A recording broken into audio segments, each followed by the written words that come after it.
Hidroxicloroquina. Será que a gente tem o tratamento definitivo para a Covid-19? A gente vai ter, quando chegarmos ao final de um teste clínico de fase 3. Mas o que é isso? Em que fase que a gente está? Deixa eu tentar te ajudar a entender como que tudo isso funciona. Eu sei que tem termos na área da saúde que muita gente não está familiarizada. Então aqui a gente vai usar uma linguagem menos técnica para ficar mais claro o entendimento. Primeiro, vamos entender o que é tratamento. Porque muita gente está confundindo tratamento com prevenção. E são coisas diferentes. De forma alguma, a hidroxicloroquina ela poderia ser usada como prevenção. O efeito dela dura no organismo enquanto você está tomando. E ela traz efeitos negativos demais a longo prazo. Não daria para você se prevenir por tanto tempo, porque você iria prejudicar seu corpo muito mais do que ajudar. Em um outro vídeo, a gente vai falar um pouquinho mais sobre prevenção, que é diferente de tratamento.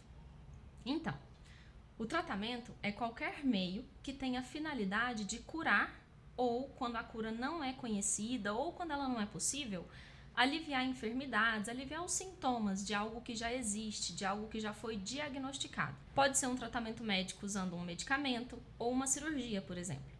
O tratamento ele pode ser para eliminar a causa da doença, quando isso é possível, ou para aliviar os sintomas e trazer qualidade de vida quando a cura não é possível. No caso da Covid-19, ainda não há nenhum tratamento específico, oficial ou curativo. O que tem sido feito é dar suporte para o corpo, controlando os sintomas, enquanto o próprio corpo combate o vírus. Os detalhes desse suporte eles estão no protocolo de tratamento do novo coronavírus, publicado pelo Ministério da Saúde. Então, se não existe um tratamento específico e curativo, quanto tempo e quais seriam as etapas para desenvolver um novo tratamento? Se a gente for pensar em algo do zero, o processo é longo, ele custa caro. Para cada medicamento comercializado, podem ter sido testadas 10 mil substâncias diferentes nas fases iniciais, envolvendo o custo de bilhões de dólares e etapas que podem levar juntas mais de 10 anos. Todo esse processo, ele envolve pesquisas, testes iniciais in vitro e in vivo e testes em humanos durante a parte dos ensaios clínicos. E o que são essas etapas? Na fase inicial de pesquisa, empresas farmacêuticas, em conjunto com startups, universidades ou centros de pesquisas, buscam encontrar uma molécula promissora que possa se tornar uma nova droga. Os primeiros testes, eles envolvem otimização, melhora, análise química daquele composto, daquela substância e avaliar se tem possibilidade de funcionar, probabilidade de ser seguro. A hidroxicloroquina, por ser uma droga que já é comercializada e usada na medicina, ela já passou por essa fase. Agora é preciso saber se é seguro testar em humanos com Covid-19. Para isso, primeiro são feitos testes pré-clínicos laboratoriais in vitro. E o que são esses testes in vitro? Testes in vitro são fenômenos observados fora de um ser vivo. Aqui não é possível eu falar da segurança ou do comportamento da substância no corpo humano, porque o corpo humano ele é um universo cheio de moléculas, de substâncias que podem mudar todo o comportamento do medicamento que está sendo testado. Nessa fase, o pesquisador tira a célula do corpo e analisa essa célula de forma isolada, para ver o efeito da droga nessa célula. Mesmo assim, essa é uma fase muito importante, porque ela permite avaliar o efeito isolado dessa substância que está sendo testada e dizer que aquele efeito ele foi por conta da substância e não por influência de outras coisas do organismo, por exemplo. Os testes da hidroxicloroquina, que mostraram inibir ou prejudicar a entrada do vírus na célula e a própria replicação desse vírus, eles foram feitos in vitro, e eles se encaixam nessa etapa de testes e de ensaios. A próxima etapa são os testes em animais, os testes in vivo. Aqui, os animais vão servir para mimetizar o que pode acontecer em um organismo vivo, com as influências do corpo que a gente não tinha na fase anterior. Os animais que se assemelham a humanos são escolhidos, mas isso não garante que nós podemos dizer que um comportamento em um organismo humano seria o mesmo de um animal de outra espécie. É apenas mais uma fase de estudo também necessária. Com esses dados, o estudo ele vai ser submetido a avaliações de comitê de ética para ser ou não aprovado. E só então, caso aprovado, a substância pode ser testada em humanos. Aí se chega à parte de ensaios clínicos, que geralmente é a mais longa e mais cara, e ela se divide em 3. A fase 1, ela é a de testes iniciais de segurança, com um pequeno grupo de pessoas saudáveis. Ela serve para definir a maior dose possível tolerada pelo corpo e a menor dose que pode ser utilizada, mas que vai gerar algum efeito. Já na fase 2, são feitos testes para ver se o tratamento ele é seguro, se ele é eficaz, em um pequeno grupo de pacientes doentes agora. Aqui se analisa se ele é capaz de tratar o paciente com aquela doença e com qual frequência e qual dosagem necessária daquela droga. Mas a maioria dos ensaios são reprovados nessa fase, porque eles não trazem resultados que justifiquem ir para a fase 3. Eu já vi 2 estudos com a hidroxicloroquina publicados recentemente que se encaixam nessa fase e a gente vai falar um pouquinho deles. Caso o estudo seja aprovado e chegue na fase 3, o que de uma forma geral acontece em 12% dos ensaios clínicos desse tipo, um grupo maior de pacientes vai ser testado aqui nessa fase. O ideal, inclusive, é que sejam pacientes de países diferentes. Ele vai avaliar a efetividade do medicamento em relação a um outro medicamento existente ou um placebo, que no caso é uma substância sem efeito que é dada para o paciente. E também é ideal que os pacientes não saibam que eles estão recebendo um medicamento conhecido, ou o medicamento teste, ou o placebo. Nessa fase vão ser mapeados os efeitos adversos, as contraindicações, e isso é um estudo clínico randomizado, que é uma das ferramentas mais poderosas para a obtenção de evidências para o cuidado à saúde. Então, nós ainda não temos nenhum estudo publicado com a hidroxicloroquina que chegou nessa fase, na fase 3. Quem monitora todas essas etapas é a Anvisa, para ver se foram seguidos os padrões científicos para se chegar a um tratamento. É ela que vai conceder o registro desse medicamento. Além da Anvisa, também estão envolvidos o Sistema Nacional de Ética em Pesquisa e os seus próprios comitês, a própria Comissão Nacional de Ética em Pesquisa, para avaliar se tudo está acontecendo como deveria acontecer. Por mais que a hidroxicloroquina já seja usada em humanos para tratar outras doenças, o comportamento dessa droga em uma pessoa infectada pelo novo coronavírus pode ser bem diferente do que já se sabe para outras doenças. Até porque o corpo daquela pessoa está alterado de uma forma diferente de pessoas que usam essa mesma droga para tratar lúpus, malária, artrite. Essas outras doenças, inclusive, elas têm tempos e dosagens diferentes de tratamento entre si. E com tudo isso, tem surgido por aí muitas notícias, controvérsias, pronunciamentos sobre o uso da hidroxicloroquina. Vamos então aos fatos. Durante um pronunciamento, o presidente Trump disse que a FDA, que é como se fosse a Anvisa aqui pra gente, tinha aprovado o uso da hidroxicloroquina. E isso deu a entender que os Estados Unidos haviam descoberto e liberado o uso da droga para tratar o Covid-19. Mas um membro da própria FDA esclareceu que o uso dessa droga ele é aprovado e está liberado para fins que ela já se destinava, ou seja, para tratar malária, lúpus, artrite, até porque ela ainda não passou por todas essas fases que a gente citou, para a Covid-19. Além disso, foi noticiado que no dia 29 de março, a FDA tinha autorizado o uso limitado da hidroxicloroquina em caráter de emergência para a própria Covid-19. Mas aqui a gente não encontrou esse documento da FDA falando dessa autorização.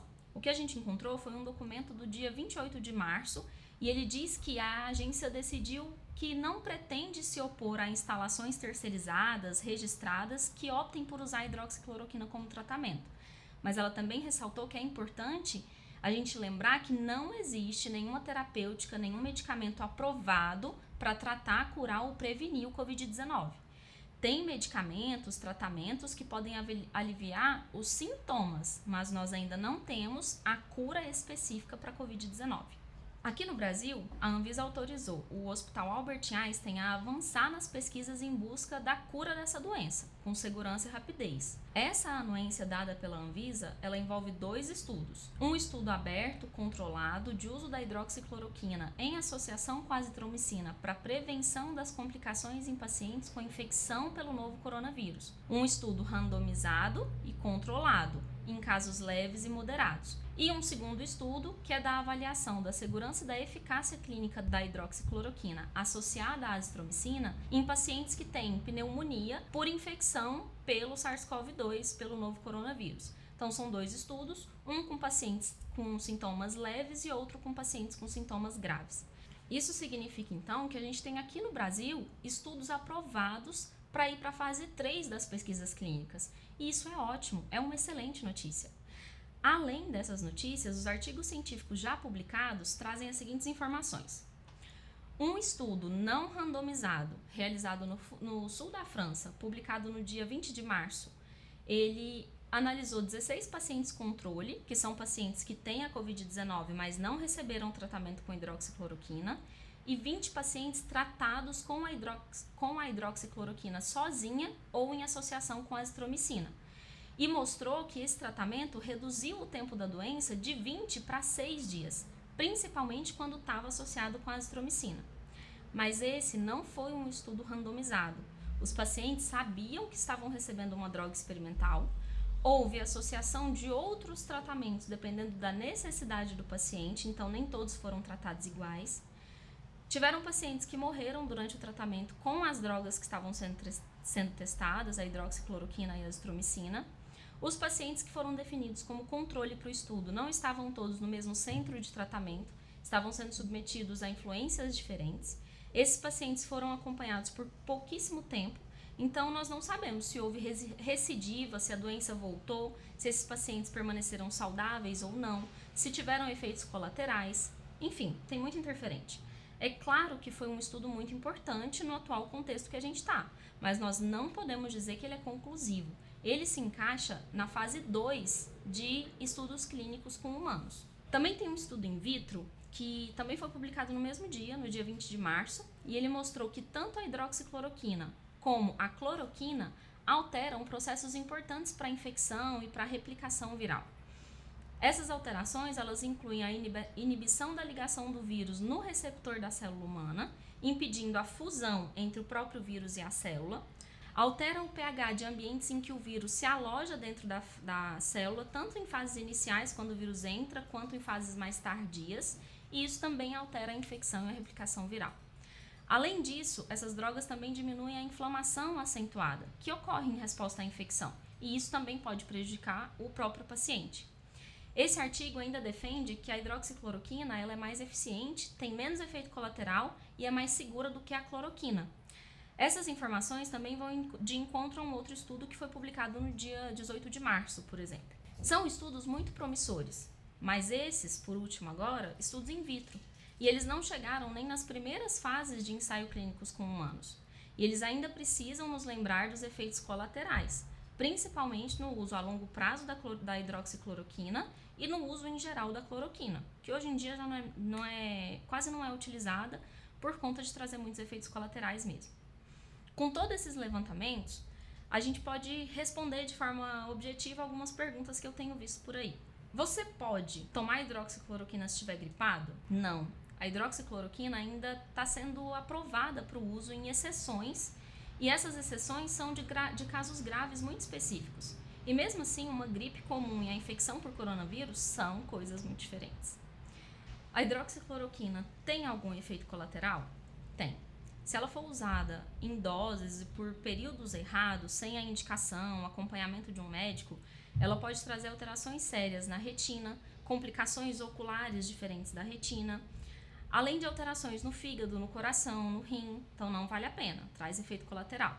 Mas e aí, funciona mesmo? A gente ainda não sabe, mas esses estudos, eles trazem sim indícios de que a gente tem grandes chances de a hidroxicloroquina ser uma boa alternativa terapêutica, mas a gente não pode afirmar isso ainda. Ela mata o vírus? Não é exatamente que ela mata o vírus, mas esses estudos que a gente viu aqui mostram que ela impede o vírus de encontrar condições necessárias para sobreviver e se multiplicar, e isso facilita que ele seja eliminado. Você pode tomar hidroxicloroquina para se prevenir? Não. A gente ainda está longe de dizer que a hidroxicloroquina pode prevenir uma infecção pelo coronavírus, até porque para prevenir você ia ter que tomar por muito tempo e isso ia te trazer muito efeito colateral, prejudicaria muito mais a sua saúde do que traria qualquer benefício. Prevenção, na verdade, é seguir as recomendações de higiene, distanciamento, se alimentar bem, ingerir alimentos ricos em vitaminas, como vitamina C, outros nutrientes, ter sono de qualidade, praticar atividade física regular, para manter o seu corpo saudável. Isso é o que a gente sabe até agora. É a forma de você se fortalecer caso você tenha alguma infecção. Com tudo isso, o que a gente pode afirmar então? A hidroxicloroquina é mais segura do que a cloroquina, Mas se ela for utilizada sem acompanhamento médico, pode trazer sérios efeitos colaterais, sim. Realmente ela é uma possível opção de tratamento, tem se mostrado ser promissora e ela nos traz esperança para uma possibilidade de cura da Covid-19. Mas nós ainda não passamos por todas as fases necessárias e a gente não pode afirmar que ela é uma cura. São necessários esforços voltados para a ciência, para a pesquisa e para o desenvolvimento, para acelerar e dar possibilidade para esses estudos. A gente precisa começar a compreender os processos e dar importância, olhar para a seriedade da pesquisa e da ciência.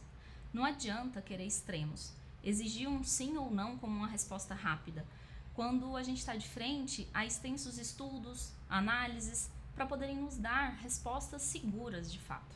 Só é coerente exigir respostas rápidas e práticas da ciência em países onde a ciência é levada a sério, com investimento e estrutura capazes de trazer resultados na mesma praticidade e rapidez que a gente exige.